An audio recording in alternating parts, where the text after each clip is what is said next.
आदाब, नमस्कार। मैं वसीम अख्तर और आप देख रहे हैं द लीडर हिंदी। यूपी के जिला बरेली में धर्मांतर से जुड़े चर्चित प्रकरण में एसएसपी अनुराग आर्य ने महमूद बेग को हाईकोर्ट में पेश कर दिया है। इस मामले में बहस हुई और उसके बाद अगली तारीख लग गई है। तय होने से रह गया है कि महमूद बेग को अवैध हिरासत में रखा गया था या नहीं।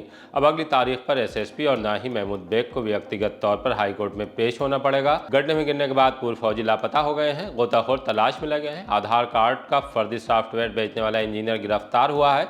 पुलिस ने उस रैयान को भी पकड़ लिया है जिस पर दूसरे संप्रदाय की युवती से निकाह का दबाव बनाने और इनकार पर लोहे की रॉड से घायल कर देने का आरोप है। खबरें और भी हैं, आइए आपकी सभी को तफसील बताते हैं। महमूद बेग के मामले में लगी अगली तारीख। धर्मांतर से जुड़े मामले में रायपुरा चौधरी के रहने वाले महमूद बेग को SSP Anurag Arya high court में लेकर पेश हुए। पुलिस ने महमूद बेग को गुजरे दिन बरेली में रिमांड मजिस्ट्रेट के सामने पेश किया था। बताया था कि बहेड़े के पास से गिरफ्तार किया गया है। कोर्ट से 5 दिन की रिमांड मिलने पर महमूद बेग को प्रयागराज ले जाया गया। वहां सोमवार को हाई कोर्ट में पेश किया गया। एसएसपी ने व्यक्तिगत हलफनामा दायर कर बताया है कि महमूद बेग को 7 सितंबर 2025 को गिरफ्तार किया गया और उसी दिन मजिस्ट्रेट के सामने पेश किया गया। सरकारी वकील ने दलील दी कि चूंकि अब कार्पस मजिस्ट्रेट की अनुमति से निरुद्ध है, इसलिए हैबियस कार्पस याचिका बनती नहीं है। याचिकाकर्ता के वकील ने अदालत को बताया कि पुलिस ने वास्तव में महमूद बेग को 20 अगस्त 2025 से ही अवैध हिरासत में रखा था। केवल कोर्ट की कार्रवाई शुरू होने के बाद 7 सितंबर को मजिस्ट्रेट के सामने पेश किया गया। तब कोर्ट ने याचिकाकर्ता के वकील को 10 दिन का समय दिया है ताकि वे एसएसपी के हलफनामे पर अपना जवाब दाखिल कर सकें। इस मामले की अगली सुनवाई अब 23 सितंबर को होगी। कोर्ट ने यह भी साफ कर दिया है कि अगली तारीख पर एसएसपी और न ही महमूद बेग को पेश होने की जरूरत होगी जब तक कि अदालत विशेष आदेश न दे। महमूद बेग की हिरासत अब पूरी तरह से न्यायिक मजिस्ट्रेट के आदेश के अधीन होगी। बहरहाल अब इस मामले में कौन सही है, पुलिस और याचिकाकर्ता की दलीलों के आधार पर तय होगा। लड़की पर निकाह का दबाव, रैयान गिरफ्तार। कोतवाली पुलिस ने उस रैयान और बिट्टू को गिरफ्तार कर लिया है जिसके खिलाफ गुजरे दिन दूसरे संप्रदाय की लड़की पर दबाव बनाने और इनकार करने पर रॉड मारकर घायल कर देने का मुकदमा दर्ज किया गया था। इसे लेकर हिंदू महासभा के मंडल अध्यक्ष पंकज पाठक भी कोतवाली पहुंच गए थे। पुलिस ने 7 लोगों पर मुकदमा लिखा है, उसमें अभी बिट्टू को पकड़ा है। लड़की का कहना था कि बिट्टू की दुकान पर मिक्सी ठीक कराने के लिए पहुंची थी, तब उसने कॉन्टैक्ट नंबर ले लिया। उसके बाद वो बात करने लगा, पीछा करके शादी के लिए दबाव बनाने लगा। कल दिनांक 7 सितंबर 2025 को थाना कोतवाली पर एक महिला द्वारा यह तहरीर उपलब्ध कराई गई थी कि उसके जान पहचान का एक युवक उसका पीछा करता है तथा जान से मारने की नीयत से उसके साथ मारपीट की है। महिला द्वारा उपलब्ध कराई गई तहरीर पर तत्काल ही थाना कोतवाली पर मुकदमा अपराध संख्या 451/25 सुसंगत धाराओं में पंजीकृत करा लिया गया था। आज थाना कोतवाली की पुलिस टीम द्वारा मुख्य अभियुक्त रैयान उर्फ बिट्टू को गिरफ्तार कर लिया गया है तथा उसकी निशानदेही पर आला जुर्म लोहे की रॉड बरामद कर ली गई है। थाना हाजा पर आवश्यक वैधानिक कार्रवाई करते हुए उसे आज माननीय न्यायालय के समक्ष पेश किया जा रहा है तथा इस संबंध में अन्य आवश्यक वैधानिक कार्रवाई भी प्रचलित है।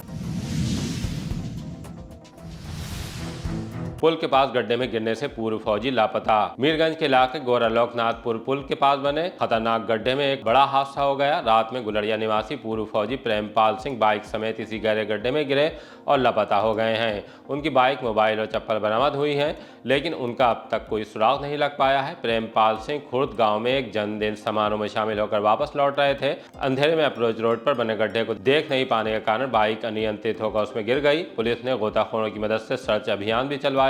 अभी तक कोई सफलता नहीं मिली है। ग्रामीणों ने इसे लेकर विभाग पर लापरवाही का आरोप लगाया है।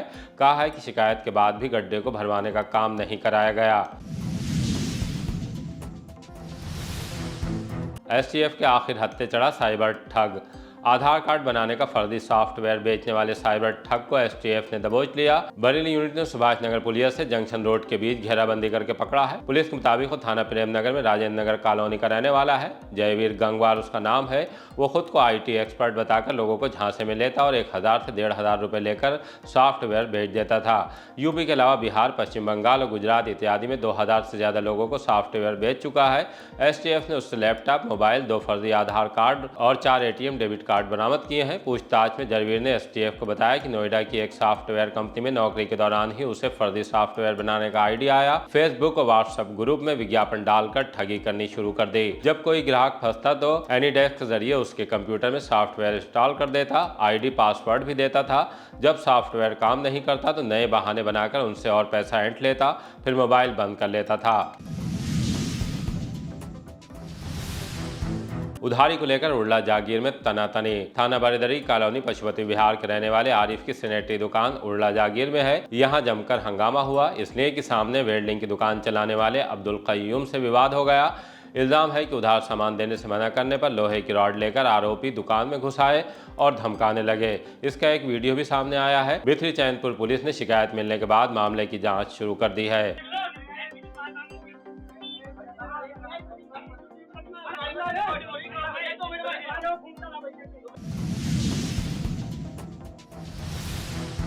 कॉलेज जाने को घर से निकली युवती लापता। थाने इज्जतनगर की रहने वाली एक लड़की घर से पीलीभीत बाईपास स्थित कॉलेज जाने की बात कहकर निकली और फिर लापता हो गई है।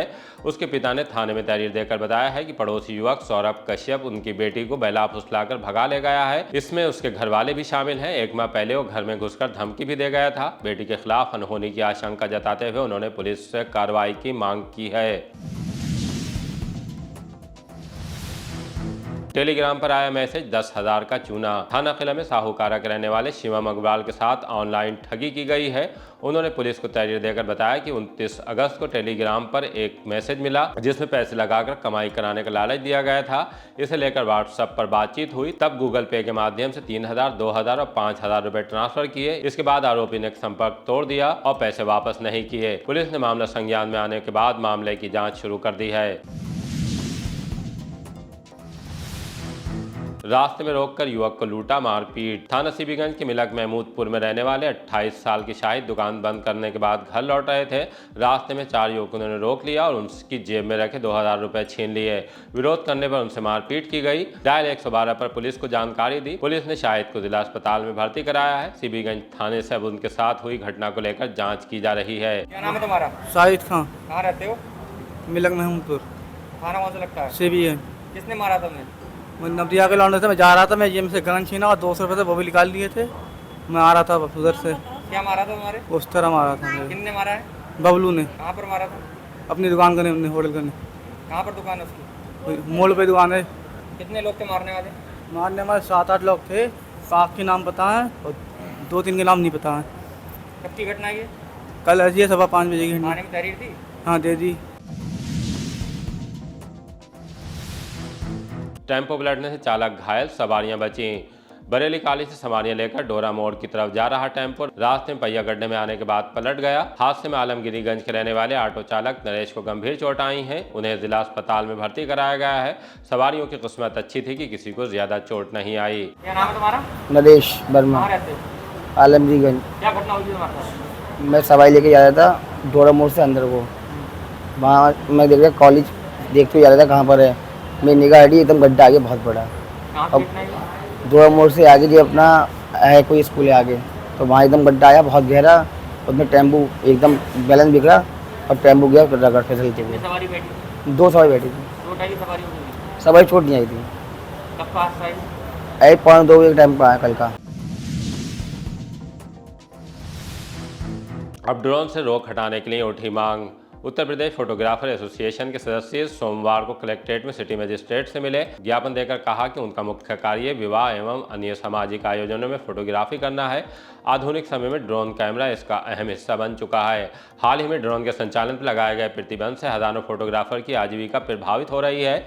ग्राहकों की डिमांड को पूरा नहीं कर पा रहे हैं। इससे आर्थिक संकट का सामना भी करना पड़ रहा है।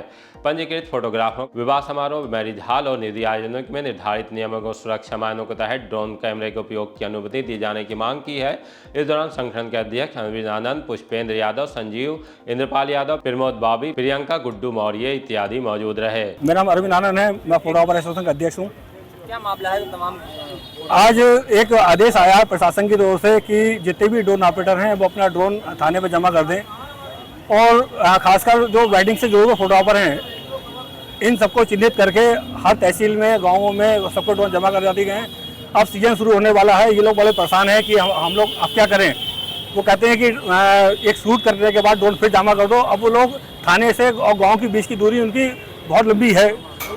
अब वो कैसे जाते हैं और फिर जब वो थाने जाते हैं तो उन्हें ड्रोन नहीं मिल पाता। कहते हैं साहब का आदेश है, जब साहब आएंगे तो आपको देंगे। तो इसलिए हम डीएम साहब से मिलने आए हैं और उन्हें ज्ञापन देना चाहते हैं कि हम लोगों को एक राहत दिया है। जो एसोसिएशन के जो भी मेंबर हैं जिनका पास वैलिड कार्ड है एसोसिएशन का, उन लोगों को राहत दिया जाए कि हम लोग सिर्फ शादी में शूट करते हैं, इसके अलावा कहीं शूट नहीं करते हैं। और जो यूट्यूबर हैं, दूसरी चीज़ें हैं, वो लोग अलग शूट करते हैं। आप हम लोगों के बारे में पूरी जानकारी ले लें, फीडबैक ले लें और हम लोग को राहत देने का काम करें। पुराने शहर के सगीर अहमद को कहीं देखा है? थाना बारादरी के इलाके मीरा की पेट में इमली वाली मस्जिद के पास रहने वाले सगीर अहमद लापता हो गए हैं। घर वालों ने बताया कि उनका दिमागी तवाजुन, मानसिक स्थिति थोड़ी ठीक नहीं है। परसों ही हॉस्पिटल से डिस्चार्ज होने के बाद घर आए थे। दोपहर 12 बजे घर से निकले और तब से नहीं मिल रहे हैं। पुलिस को भी इत्तला दे दी गई है। अगर वो किसी को दिखाई दें तो इस मोबाइल नंबर पर इन्फॉर्म करने की मेहरबानी करें, 6397191347। इसी तरह की ताज़ा अपडेट जानने के लिए देखते रहिए द लीडर हिंदी, खरी बात मजबूती के साथ। विदा लेने से पहले हमारी आपसे गुजारिश है कि हमारी रिपोर्टिंग पसंद आ रही है तो खबरों को शेयर कीजिए और हमारे चैनल को सब्सक्राइब करके हमारा हौसला ज़रूर बढ़ाइए।